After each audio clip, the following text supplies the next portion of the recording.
ஒருத்தன் பிச்சைக்காரனா பிறந்தான்னா அது அவனோட தப்பு இல்ல. ஆனா சாகும் போதும் பிச்சைக்காரனாவே செத்தான்னா நிச்சயமா அது அவனோட தப்பு தான். இத சொன்னது யாரு? Bill Gates sir. சபாஷ். சோ வாழ்க்கையில உழைச்சா முன்னேறலான்றதுக்கு பில்கேட்ஸே ஒரு உதாரணம்.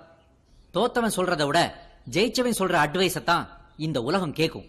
சார், பில்கேட்ஸ் அமெரிக்கால பிறந்தார் சார், அதான் ஜெயிச்சாரு. உட்காருமா. முதல்ல இந்த தாழ்வு மனப்பான்மையை நாம உதறணும். இந்தியாவை பத்தி குறைவாவும் தாழ்வாவும் பேசுறத விடணும். ஆனானப்பட்ட பில்கேட்ஸே கம்ப்யூட்டர் மூலமா யாராவது ஒருத்தருக்கு செய்தி அனுப்பணும்னா அவர் இமெயில் தான் பண்ணணும். அந்த இமெயில கண்டுபிடிச்சது ஒரு அமெரிக்கன் கிடையாது, தமிழன் சிவா ஐயாத்துரை, பக்கத்துல ராஜபாளையத்துல தான் இருக்காரு. ஆனா அவரை தூக்கி வச்சு கொண்டாடுறதுக்கு நமக்கு தான் மனசு வர மாட்டேங்குது. அண்ட்ராய்டு கூட போடாத சின்ன பசங்க கையில எல்லாம் ஆண்ட்ராய்டு போனை கொடுத்ததுதான் சமுதாய சீரழிவுக்கு காரணம். அப்ப செல்போன் யூஸ் பண்றத தடுக்கணுமா சார்? தடுக்க வேண்டாம், நெறிப்படுத்தலாம்.